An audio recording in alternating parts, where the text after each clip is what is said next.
on va essayer de faire un peu de vecteurs, enfin en tout cas de repérage.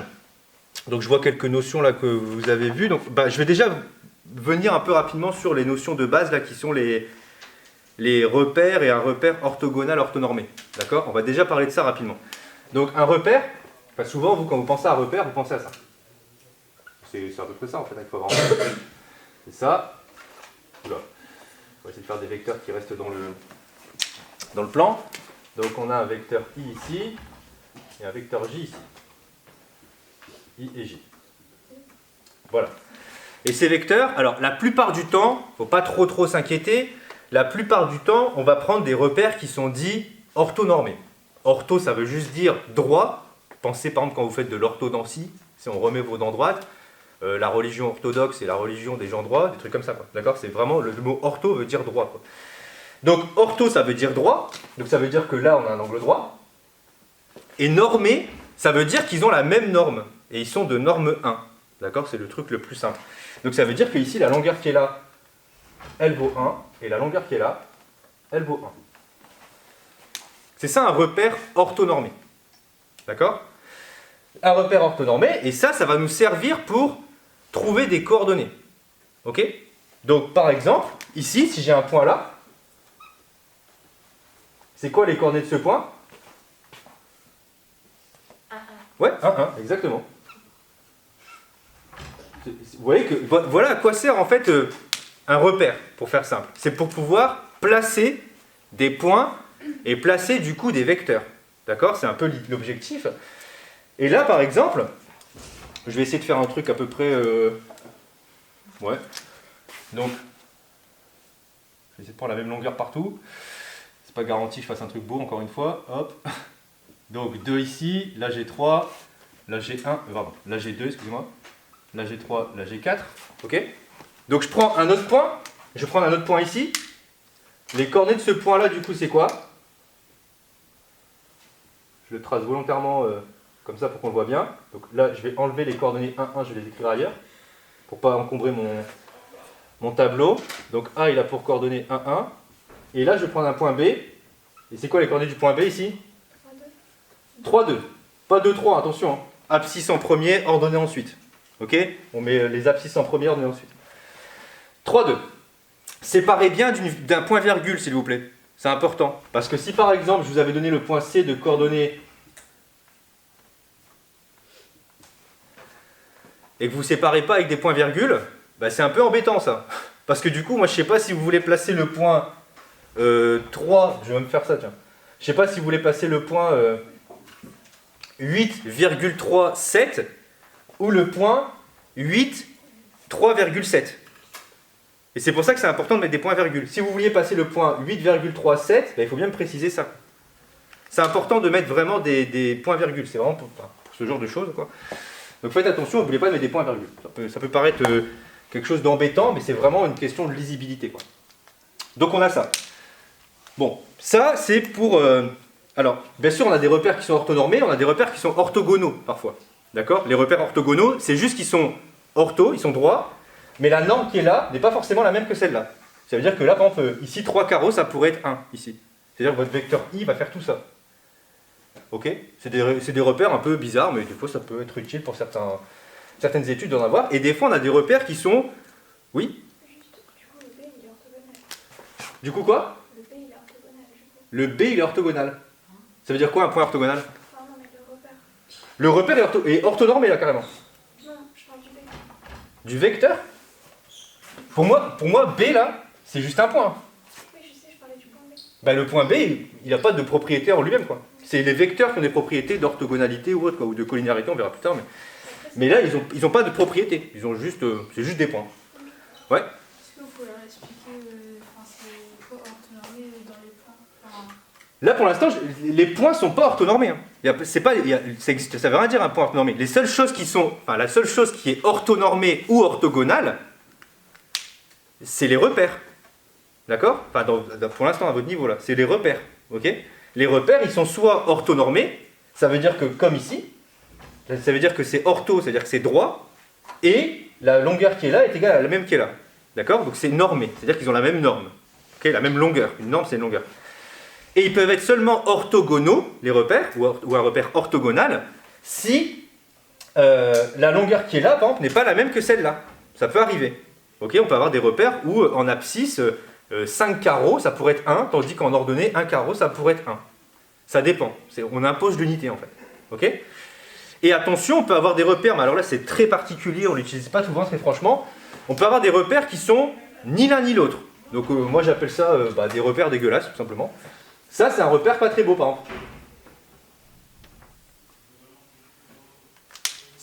On peut avoir... ça peut être un repère. Ok. Et ça, ici, c'est l'unité en J. Et ça, c'est l'unité en I, par exemple. Tiens, je vais même faire le truc un peu encore plus bizarre. D'accord? On pourrait faire... alors du coup, ma flèche, elle n'est pas dans le bon sens. Hein. Mais...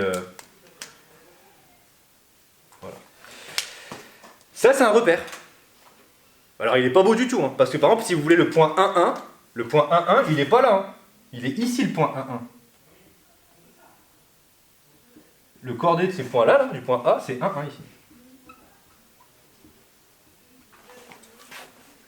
Bah ouais, c'est l'unité en J, elle est là. Et l'unité en I, elle est là. Bah, du fait, du coup, vous vous déplacez de manière...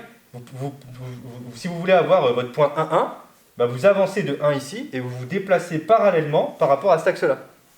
D'ailleurs, si vous regardez bien, c'est exactement ce qu'on fait ici. Hein. Quand vous voulez avoir le point A, vous vous déplacez le point de coordonnée 1, 1. Vous avancez de 1 ici et vous avancez parallèlement comme ça ici. Mais là, ici, il n'est même pas orthogonal. C'est-à-dire que vous ne pouvez pas faire des projections, enfin des trucs un peu bizarres. Ici, vous êtes obligé de suivre vos axes, quoi. Si vous voulez le point qui est là, par exemple, le point qui est ici, c'est plutôt le point B qu'on va de coordonner moins 1, 1. Il faut s'accrocher, là. Alors, je vais vous rassurer, on n'en croise pas souvent des comme ça. Ok? Mais ça ne veut pas dire qu'il ne faut pas savoir ce que c'est. Il faut bien ruser, là, pour les avoir. Ouais? Ouais, ça peut être pratique, ça dépend. Des fois, pour certaines études, moi, ça m'arrive, par exemple, quand je veux étudier des objets un peu particuliers, bah, j'ai pas le choix, comme l'objet il est un peu embêtant, bah, je suis obligé de poser un repère qui est ni orthogonal, ni orthonormé, et je suis embêté parfois à cause de mon objet qui me définit mon repère, en fait. Vous verrez ça un peu en terminale, tout ça, des fois c'est embêtant. Quand vous travaillez avec des tétraèdres, tout ça dans l'espace, des fois on n'a pas le choix, on doit poser des repères et ça se passe pas très bien, quoi. Parce que ils sont pas toujours, ils sont pas sympathiques. Voilà. Donc là pour l'instant on est juste sur les points et les repères. Donc ça on va l'effacer parce que c'est pas le plus important. Et ici normalement vous avez vu un truc, c'est quand vous avez vu les coordonnées d'un vecteur, d'accord? Alors il y a une formule du cours qui vous dit que les coordonnées d'un vecteur, les coordonnées du vecteur AB, donc que je peux dessiner ici en fait. Le vecteur AB il est là. Pas très compliqué, il part de A et il va vers B. Mon vecteur AB est ici. D'accord?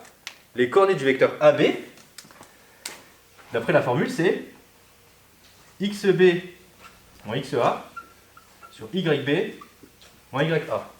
Retenez toujours la fin moins le début. Regardez bien, la fin moins le début. Ok? En coordonnées. Donc ici, si je veux les coordonnées de mon vecteur AB, c'est facile. C'est quoi les coordonnées de mon vecteur AB ici?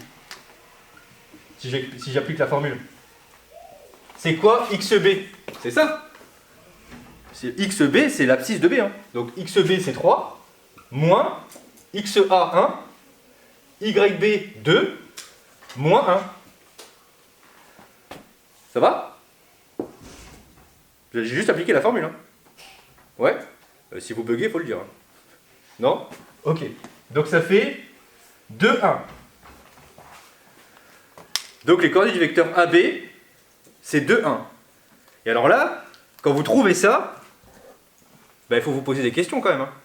Enfin moi, quand je trouve ça, je me dis, mais ok, 2, 1, super, mais 2, 1, c'est quoi, en fait? 2, 1, qu'est-ce que c'est? Ouais? C'est l'ordonnée du point B et l'ordonnée du point 1. Non. En fait, regardez, si vous voulez savoir si vous avez trouvé les bonnes coordonnées, si vous avez trouvé le bon vecteur, regardez bien, c'est très facile à voir. En fait, placez le point de coordonnées 2, 1. Le point, j'insiste. Vous placez le point de coordonnées 2, 1. Regardez, je vais le faire ici. Il est où ce point? Il est là. je vais le mettre d'une couleur différente. Il est là ce point. Je vais l'appeler M ce point. Tout le monde est d'accord qu'il est là ce point. Le point 2, 1. C'est pas un vecteur, le point 2, 1. Et maintenant, tracez le vecteur OM. Donc le vecteur qui part de là. C'est vrai que j'ai pas mis d'origine à mon repère, désolé. Donc je vais mettre une origine. Hop. Et je trace le vecteur OM. Qu'est-ce que vous remarquez ce vecteur? Il y a même mieux que ça, il y a même mieux que collinéaire à AB. Il est égal à AB. Le vecteur OM, alors j'ai vu des sourcils froncés quand j'ai dit égal. Ces deux vecteurs-là, ils sont égaux. Alors je sais que pour vous ça paraît bizarre que ce soit égal alors qu'ils ne sont pas au même endroit, mais dans le monde des vecteurs, on va dire qu'on s'en fout complètement de la place du vecteur. Si votre vecteur AB il est là, si mon vecteur AB il est ici, tous les autres qui sont pareils que AB mais qui sont juste translatés, c'est-à-dire comme ça, ils se sont juste déplacés comme ça dans le plan, ce sont les mêmes vecteurs. J'insiste, ce sont les mêmes. Par exemple, si là vous avez un vecteur AB et lui vous l'avez appelé CD, et ce sont les mêmes vecteurs, même orientation, même sens, même longueur, enfin même norme, ces deux vecteurs sont égaux, même s'ils ne sont pas au même endroit. C'est juste des représentants. Lui, c'est un représentant de lui. Et là, c'est pareil ici. Vous avez AB, d'accord? Et bien le vecteur OM, il est égal à AB. C'est pas très grave, hein. Pour le monde des vecteurs, ce n'est pas très grave de ne pas être au même endroit dans le plan, entre guillemets. C'est vraiment pas très grave. Donc, ici, si vous voulez savoir si vous avez trouvé le bon vecteur, si vous avez trouvé les bonnes coordonnées par rapport à votre schéma, par rapport à votre représentation graphique, ce que vous faites, c'est pas compliqué, vous placez le point de coordonnées de 1 et vous regardez si le vecteur OM que vous avez, enfin avec le point M que vous avez placé, il est égal à AB. Donc regardez, imaginons si ici je m'étais trompé de formule. Imaginons par exemple vous vous rappelez plus et vous savez plus, tiens, je sais plus si c'est XB moins XA, YB moins YA. Et vous faites ça. Vous dites, tiens, AB, je vais dire que c'est XA moins XB par exemple. Je sais pas, et YB moins, enfin YA moins YB. Donc ici ce que vous avez finalement c'est 1 moins 3 et 1 moins 2. Vous êtes d'accord? En fait, j'ai inversé ma formule, quoi. Donc ici, je trouve moins 2, moins 1. Et le point de coordonnée moins 2, moins 1, où est-ce qu'il est? Bah, si vous regardez bien, il est là. Hop, hop, il est ici. Et vous voyez bien que le vecteur, il est peut-être un peu plus loin en fait. Il est peut-être plutôt là. J'ai exagéré. Il est peut-être plutôt ici. Et vous voyez bien que le vecteur OM n'est pas égal à AB. Il n'est même pas dans le même sens et même direction. Enfin, même direction si, pardon, mais pas dans le même sens.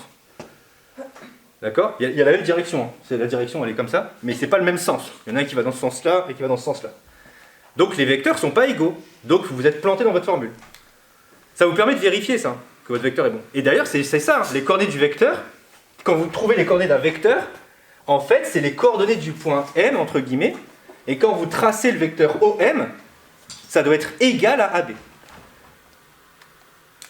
Ok? Bon. On essaiera de parler déterminant un peu la fois prochaine, enfin, vecteur collinéaire, tout ça. Normalement, vous serez avancé d'ici là. Bon, super.